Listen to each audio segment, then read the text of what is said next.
the RMAC Head Coach of the Year 12 times. That's what I'm most proud of, is when my student athletes, they leave it all on the line.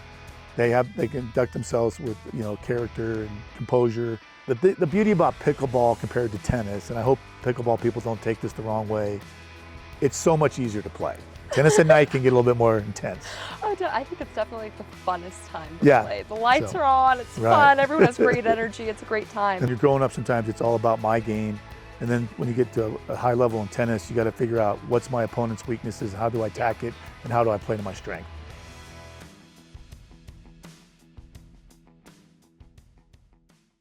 Welcome back to another episode of Inside the Herd. Today I'm here with Dan MacDonald, the head coach of our both men's and women's tennis program. Dan, you played here yourself back in 1990 to 92 roughly. Not only taking in 1991, when it was still an NAIA level, you took us to the championship for that. And then in 1992, taking us to the Colorado Division II championship as well. Yes.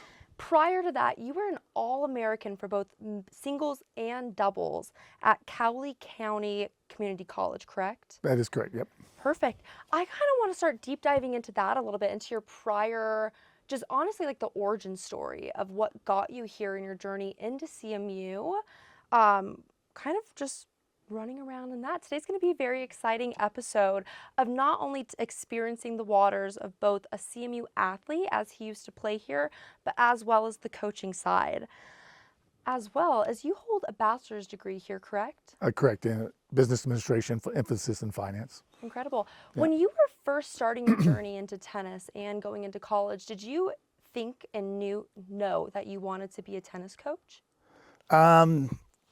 Yes and no, not really. I do have a degree in finance.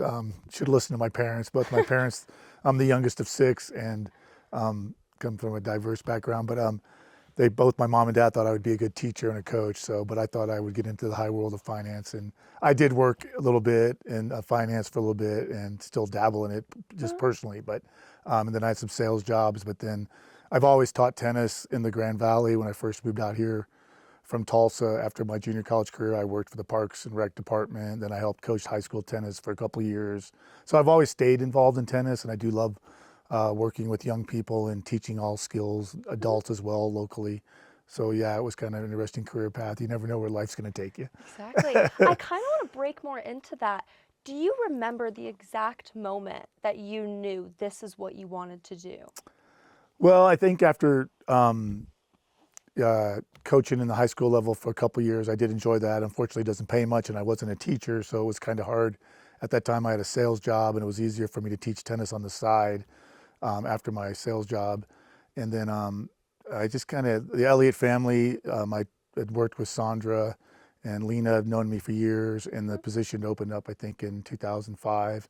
And I'd gotten back into teaching tennis full-time then at the indoor club here in town called Junction Indoor Tennis Center.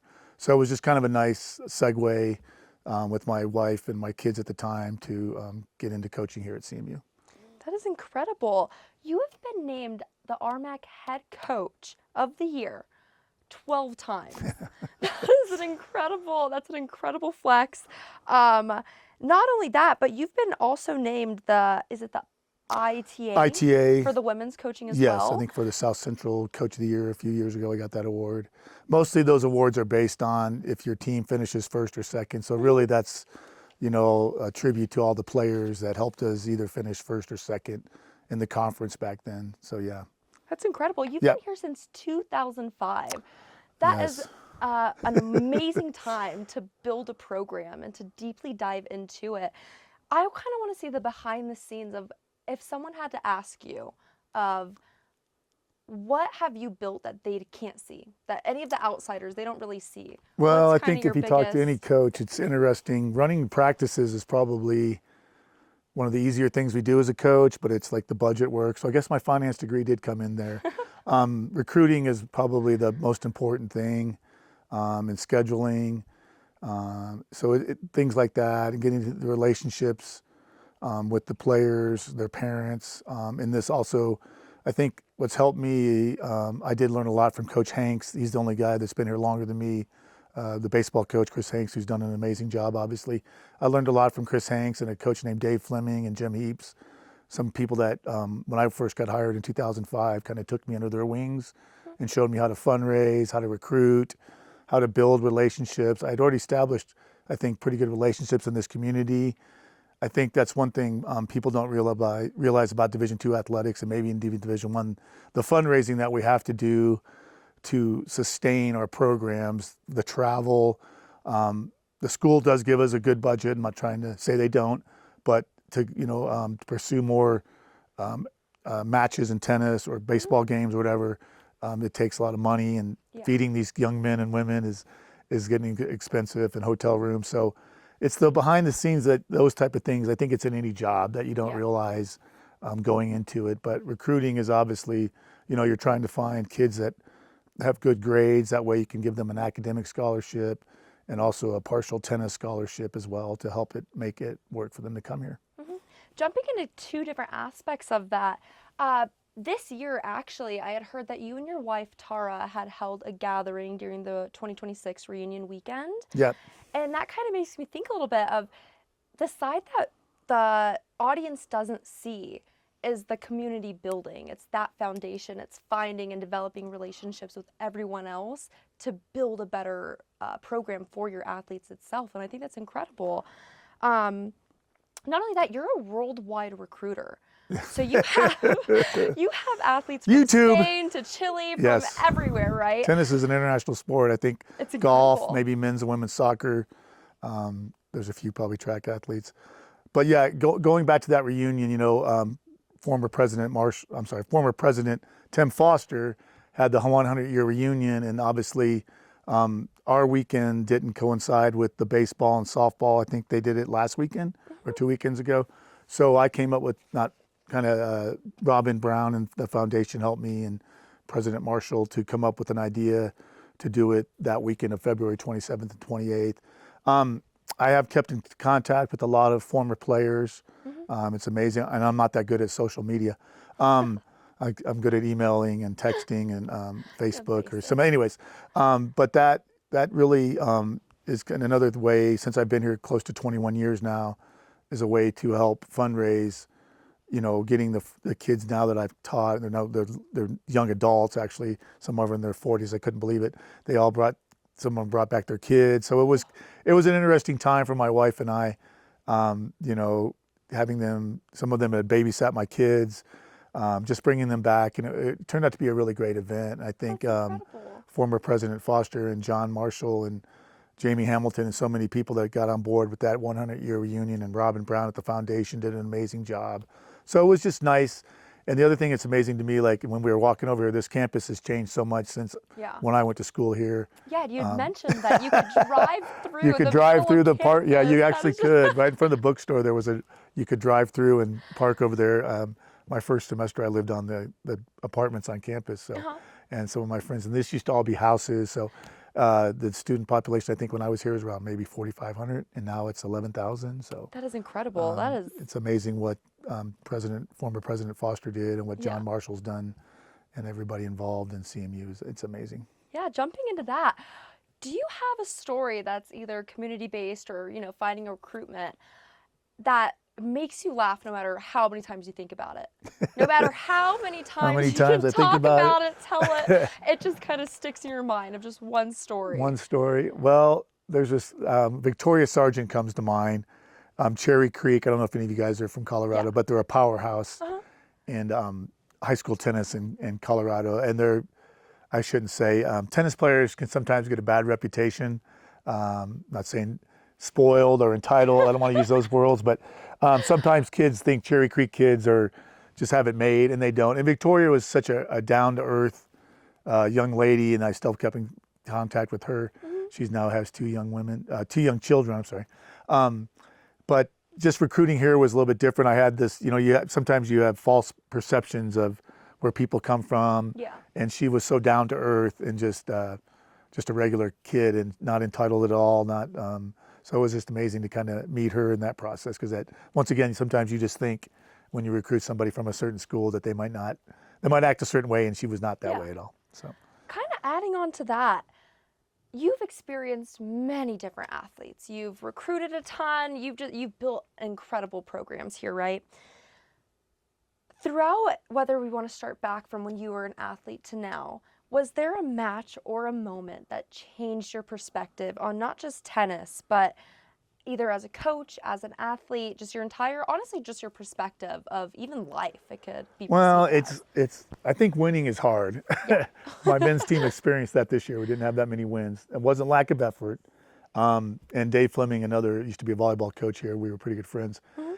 I think it's amazing how hard these young athletes compete, whether it's tennis, baseball, basketball, lacrosse, whatever. And, the difference between winning and losing is so close. Yeah. And sometimes you see that, and even when I see some of our opponents lose and they've given all, that's what I'm most proud of, is when my student athletes, they leave it all on the line. They conduct themselves with character and composure, whether they win or lose. They just handle the same thing. So it's kind of nice to see when someone has a tough loss, they don't overreact, or if they have a great win, they don't overreact. So just kind of seeing young people start out as freshmen and where they sometimes overreact to a tough loss or a great win, and then you kind of see them mature and take things more in stride. Because, like I say, it's the difference between winning and losing in any sport is so close. Yeah. Most of the time. Do you feel like it's more difficult developing talent than it is to manage like personalities in a say? Yeah, that's a tough question. Yeah, every student athlete is obviously different. Tennis is somewhat of an individualistic sport, and then when you come to college, you're playing for a team. Like you do that in high school, but it's somewhat different. Yeah. And then a lot of these kids, when they play high school tennis, they don't necessarily play doubles. Either they play singles or doubles, and they come here and they play doubles. So once again, just seeing them kind of grow into a team has been the most rewarding thing for me, because I think any great athlete, you're somewhat self-centered, like Michael Jordan, all the great players, LeBron James. I'm not saying they're egotistical, but you have to have an ego, and you have to be somewhat centered, self-centered, to be so successful. But seeing them develop great friendships that will last a lifetime, like when we had that reunion, most of the kids, they mentioned some of their tough losses and great wins, but it was really the stuff, hanging out, going to parties or whatever they did during their college and making friendships for a lifetime. That's going to be more of what I think that's going to stick with you throughout your life, is the friendships and relationships you built when you're playing a sport. No, exactly. I completely agree with that. I have a question regarding back to the worldwide players, right? Or your Mr. Worldwide, all right, with your recruitment. Have you ever recruited someone and just immediately had that thought, like they're going to be a star, or like this is the one? Yeah, like I think Emil Holtman from this year's team, the young Swedish guy, is a senior. That whole class, like I said, our team record wasn't that great, but Emil had a great, amazing season. And I think right when he first showed up, and William and Henry Scheck and even Diago Manzano, their work ethic was pretty strong. And so I could see that they were going to be really good players. I mean, I think the day in and day out of the grind of tennis, or whether it's baseball, lacrosse, basketball, the kids that keep showing up, fighting through injuries or fighting through adversity. And then on the women's team this year, Jade Wilhante, Devin Rodriguez, Dalia Meyer, Jade had to battle an injury. So yeah, there's a certain, I think you see the talent, but then you got to see the work ethic. Yeah. Because the level of college tennis compared to high school or even the international player, it's just, it's so much better. Yeah. Day in and day out. Truly it is. Okay, I kind of want to get a little bit of some fun stuff. Has there been a match, whether it's this season or honestly throughout your entire career, that you've been sitting and you're like, all right, what are we doing? Like, come on, it doesn't have to be like they're playing bad or whatever, but I know I was also a high school tennis player. Oh, and really? my parents, we own like a couple different camps, and so I'm very used to that realm. And there's been plenty of times where I'm just like, oh my God, like what was I doing? Or like watching my sibling play, and I'm like, whoo! And then my parents being our coaches as well, of being like, oh my gosh, like the amount of conversations I've sat down and had with them after a good after I thought was a good practice or a good match, and they're like, yeah, so what was that? What was going on? So have you experienced anything like that as a coach or as an own individual player yourself? Well, as an individual player, yeah, I mean, probably at least 10 to 20 times I've thought to myself, what was I doing there? And then how did I win that match? And how did I lose that match? So that's, I think, and any athlete could say that, especially tennis, being a former player. And then our biggest rival used to be Metro State on the men's and women's. And I think last year the men finally rose to the occasion. I don't think we had beaten them for 3 or 4 years in a row. And the men rose up, and I could just tell right when the match started, the intensity level was there. They were all on the same page. They were just dialed in, and they really brought their A game. Yeah. And now people understand college tennis. It's a race to 4. So we have 1, 2, 3 doubles. You play 1 set to 6, and out of those 3 matches, if you win 2 out of the 3, you get 1 point. And then we have 1 through 6 singles, and they're all worth a point. So you have to win. You have to win 4 singles matches or the doubles point, then 3 singles matches. Yeah. So we barely won the doubles point, and that was a big boost for the guys. And then that way, we only had to win 3 individual singles matches, and that's what happened.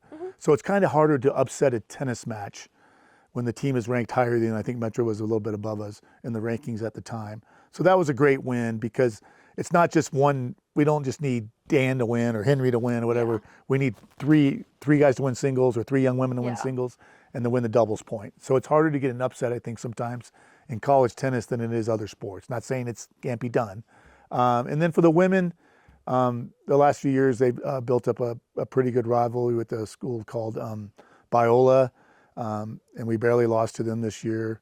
And they also had a good win over Westmont. So yeah, there's like when you see certain matches, and Western New Mexico for the women again is another big rivalry, and Metro State, and the women did beat them last year at home. So that, seeing both the men and women last year, I guess, beat Metro here on our campus was a big win, and it sticks with me. But after coaching for 21 years, like I took some teams to nationals, and we had some great wins and some tough losses along the way. So yeah, but it's almost like every year there's a memory I try to think of. But yeah, I think it was a 2011 women's team. We went to Augustanda and upset them to go on to the NCAA Sweet 16. So that was a big win in not only my career, but for the women. Yeah. So. And then going into also bringing in more championships, or leading the teams to more championships. In 2017, when you brought the men's to their first national, their Colorado Division II championship again, that title. And that was the first one since your title back in 1992. Did that season feel more personal to you? Did you hold more emotions in that season, or did it? Yeah, because once again, it was beating Metro State was is our biggest rival. So yeah, and then just seeing the energy and effort that kids like Alain De La Vista and Max Lindquist had put in, and Lucas Martin. So just seeing the hard work that they'd done in and day out kind of pay off for them was very rewarding. And also to win an RMAC championship, because we hadn't done it since, I don't know when the last, I think it was, like you said, a long time. Yeah, 1992. 1992, the last one to hold that title. And I don't even know if we were called the RMAC back then when I was playing. I think it was the Colorado Athletic Conference, but anyways, similar to the RMAC. Similar. All right, so going into both men's and women's, first off, I want to congratulate you with women's won their 300. They had their 300th win, correct? Yes, and last fall. You actually weren't there. You were with the men's, and your assistant coach was there helping. Was this peak Dan MacDonald's coaching, to be able to have 2 teams to balance through, and not only helping your men's team, but having your women's win their 300th win? Like, is that peak Dan MacDonald? Well, and Coach Smith has been with me for a long time. He played for me, and then he's been my assistant coach, I think, since 2010 or 11. That was a unique situation. Other funny story is when women got my 250 win, I was also with the men at a different site, and the Davey was with them, Coach Smith. So it is unique. We usually travel together and play some teams, but like some teams only have women's tennis. Yeah. And that weekend, I had to take the men to a big tournament in Topeka, Kansas, and Coach Smith took the women down to Pueblo for some duels, and I think we beat Fort Hays State, I want to say, or maybe it was Pueblo, to get that 300th win. So yeah, me not being there was kind of funny. Yeah. Do you coach your men's and women's teams differently? Well, I think I do. Sometimes the girls don't think I do. Every once in a while I can have a Mac attack, is what some of my players called it. Not that I lose my temper, but maybe I do. A Anyways, little bit. so I've had a few women say, you can treat me like a male, which I'm not sure what that means because does that mean I yell and scream at my men more? I will say, I think the men sometimes get on my nerves a little bit more, and sometimes I think both teams try to push to see if they can get me to yell at them or scream. Not yell or scream, I shouldn't say that, but get a little more boisterous. But Yeah. in the most part, I'm a pretty easygoing guy, but I am intense. Yeah, it's kind of funny. That is pretty funny. All right, this is a side question. If there was any pro tennis player, all right, from past or present that you would have loved to coach, who would have that been? Who that would have been? Oh boy. Well, I'm a one-handed backhand, so Oh, tennis. yeah. So I'm Yeah. a kind of a tennis purist, I guess. I love two-handed backhands. I was always a big fan of like John McEnroe, Mm. Pete Sampras, American players. Then Roger Federer came along. So those three. It would have been very difficult, I think, to coach McEnroe with his temper, even though I think it kind of got blown out of proportion. I did meet him one time at a senior event called an Mm-hmm. old man tournament, and he said, sometimes after you have this persona, people just want to see that. Yeah. And then his rivalry with, like, he didn't act that way with Bjorn Borg. He did it with Jimmy Connors. I think anyone, I don't know, you played tennis, so sometimes people just push your buttons in a different way. Oh, yeah. Sometimes, like my men's players, I think, are just pushing me to see if I'll erupt that day, or some young women. But yeah, I would have loved to probably, I think Sampras and I would have had more of the same demeanor. So I think coaching Pete Sampras would have been fun. Oh, that's incredible. And I was a little bit older than him. And McEnroe, I don't think I could have coached because he's older than me. Oh, okay. Okay, on to our next hot take. All right, so my brother and I, we played at Everett's tennis camp down in Florida, Oh, okay. correct? Right? Chris Edwards, yeah. Yeah, and we always, anytime we'd go back to like basically dorms, the conversation that would always pop up is who's the greatest tennis player in the world, all right? And I've heard of many, oh my The gosh, goat of any sport is hard to. many different options. What's your hot take? So Who I do think if you you were believe? great from any era, like whether it was tennis, baseball, basketball, like Kareem Abdul-Jabbar would be great today. John McEnroe, I think, would be great today. Obviously, the interesting thing for me is seeing how the changing in the way you train. Like tennis now, compared to like the 60s and 70s, the rackets have changed, the string has changed, the way you train, the way they play tennis is totally different. My generation was a lot of serve and volley, which I don't know if you people understand, that's going more to the net more. Yeah. Now it's more of an east-west game, running around, and I can't believe some of the gets that my players get, that they just run down so many more balls. Yeah. So I think any sport evolves and changes, like watching guys shoot three-pointers, or like watching women shoot three-pointers in basketball now. Like, they didn't even, I'm pretty old. They didn't have the three-point shot when I was growing up playing basketball. And now, I mean, it's amazing. So I just think you take anyone that's great at something in any era, and I think if you put them in the present, they would still be great, if that makes any sense. With your ideology, what separates a good player from a great player? And Well, do in you tennis, have- and you played, you got to have a short memory. yeah. Yeah, like we goldfish. sometimes say have a memory of a goldfish, exactly. You only have 20, 25 seconds to recover, get on with the next point. And then in college tennis, we have no lets on the serve, Yeah. and we play no ad scoring, which means if it gets the deuce, the receiver gets to pick the side you serve to, and so you only have to win 5 points to win the game. Yeah. So you got to have a short memory, and you got to get back in the moment really fast. Yeah. Going into that, do you think that mentality of being able to have the goldfish ideology of it, quickly forgetting, do you believe that mentality can be taught, or do you think that some players either have it or they don't? I think it can be taught, and I think tennis, like any other sport, the more you compete, the more you lay it on the line, you put yourself in these pressure situations, the more you're going to be able to handle them better. Like, I love practice, but I will say I love competing more. As a tennis player myself, there's a certain amount of repetition involved in any sport to be good at it. I think especially tennis or golf, something like that. But any sport, basketball, shooting, swinging a baseball bat, throwing a baseball. So it can be taught, and I think it's mostly just through competing at a high level and competing hard day in and day out. No, I completely agree with that. Going on to some of our final little questions. What is the most unexpected thing a player has said or done to you? said or done to me. Yeah. Well, speaking of Henry Scheck, he's a senior this year, and we have a great relationship. Henry doesn't like to be coached much when he plays singles. So one time he told me, Coach, I got this. Can you please leave my court? And I said, okay, Henry. And You you know, just- so, and that's fine, because I always tell Yeah. my players, and he's not the only player that's told me that. Tennis is a unique sport. I don't know how it was in high school where you played, but the college coaches can be on the court. Yeah. And they can actually coach in between points, which sometimes is annoying. It's like, how much do you really need to tell a person after they just lost the very first point of the match to go out there? Yeah. Or, you know, most coaches don't do that, but 2 or 3 games into it, they're out there coaching in between points. Most of it is trying to mess with the other player Yeah. to get them get them upset or, so it's interesting. Every once in a while, kids will just tell me, not just me, Coach Smith too, like, you know what? I don't need you today. I've got this under control. Go help somebody else. Because when Henry's playing, there's also like all the other guys are playing at the same time. So as a coach, I can literally watch 4 to 6 tennis matches at once. And if somebody's winning, I'm not going to go bother them. Yeah. I'm going to go to the person that's losing. And then after, like Henry is a senior. So like that didn't really insult me or make me, I don't think he meant it in a bad way. He just Yeah. was like, hey, I don't need you. Let me figure things out myself. Exactly. And as you grew up playing junior tennis, you don't have coaching while you're playing. So Well, a lot of kids are obviously used to through, it. like, Yeah.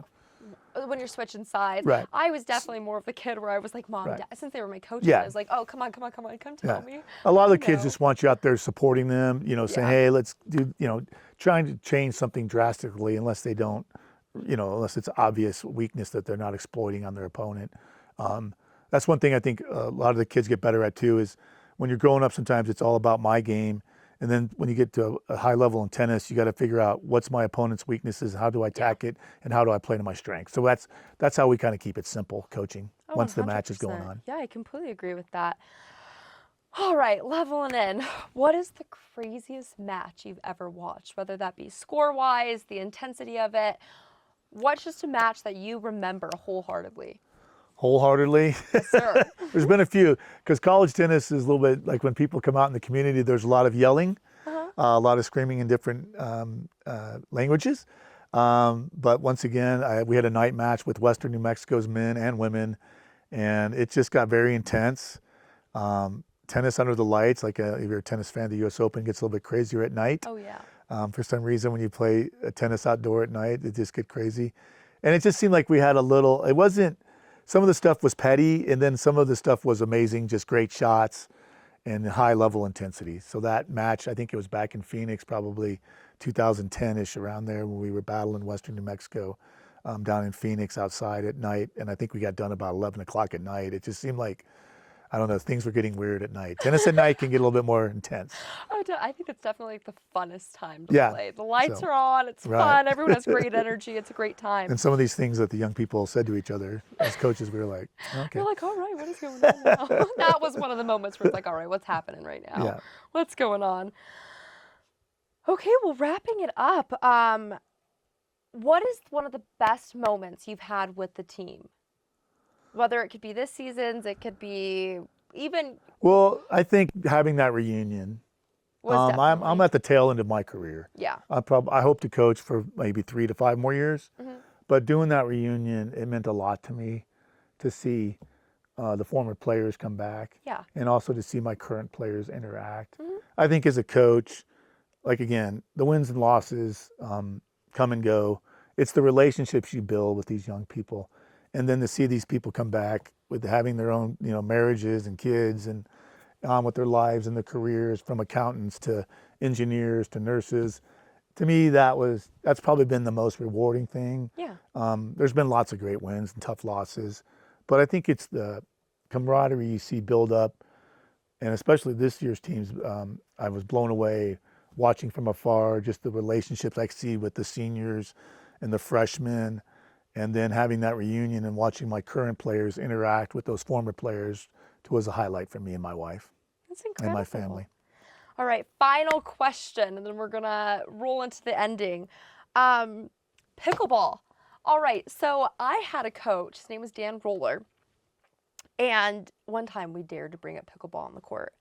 We had to run, and then we were kicked off the court. And he said, if you want to play pickleball, get off my court. Like, I'm not going to teach you, right?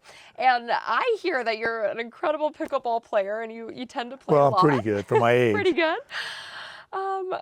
What is your perspective on that? What's some I reason the like I love beef pickleball. of it? I And think pickleball one day is going to be a college sport. oh, definitely. I never understood the. I think it got blown out of proportion that tennis players hated pickleball people and pickleball people didn't like tennis people. I never really experienced that. I guess I did. I don't know. But I think it's unique. The beauty about pickleball compared to tennis, and I hope pickleball people don't take this the wrong way. It's so much easier to play. And again, I won't say I had an argument with an older gentleman at Lincoln Park about 6 months ago. I just said, look, man, the ball doesn't bounce as high, the court's smaller. On the other hand, though, tennis people don't think it's much of a workout. And I think it is a good workout because it's a confined area. In tennis, the ball can be so far away from you. You have 30 seconds between points. So I see the beauty. I love all sports. We have 28, I think, varsity sports here, maybe 30, probably missing somebody. I love all sports. And I also think playing pickleball has helped my tennis game Oh, definitely. at the net. Mm-hmm. And it's kind of like the beauty of pickleball for me, it's kind of like the way I play tennis, get to the net. So I never understood. The only thing that cracks me up is when people complain about the noise of it. And I guess I could see that if you lived like I hear about like people that live in like condominiums or they have a tennis court used to be or a basketball court used to be in their neighborhood and now they've converted Yeah. it to pickleball and people out there playing at 6 a.m. because the older people like to go play early before it gets hot and you hear that noise, bang, bang, bang. Yeah. I get that, but when it's at a park like Lincoln Park, which I think Grand Junction did an amazing job, they took Oh, 4 definitely. tennis courts there and made 16 pickleball courts and then they added 4 courts at Canyon View Park. So I see the beauty of both. Yeah. I will say I'm more of I still love playing tennis, but I think pickleball is a great sport. And the beauty of it is it's just so much easier to play Oh, yeah. compared to tennis.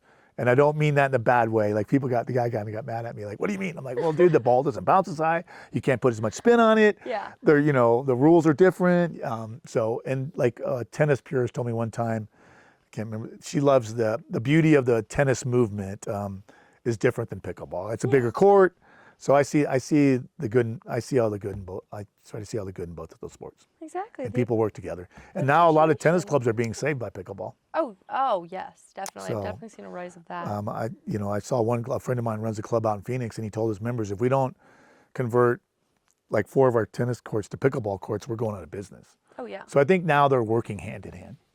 So. Yeah, well, thank you so much for your point of view and your perspective on that, as well as joining us on this episode of Inside the Herd. I want to roll us off into a kind of a segue of entering into our next episode. What question could you have for the next person who's going to be on here, whether that's a coach or an athlete? Coach or an athlete. What question would you like to ask them? What question would I like to ask them? What's their, what was one of their most defining moments in the sport they played? If it was an athlete or a coach, like you asked me earlier, or what makes, why did they choose their sport, or what keeps them coming back to it? That's a great question. Well, thank you so much for joining with Sure. us. And it was a pleasure to get your insight. Yeah, thank you for having me. It was Perfect. fun. Thank you, guys.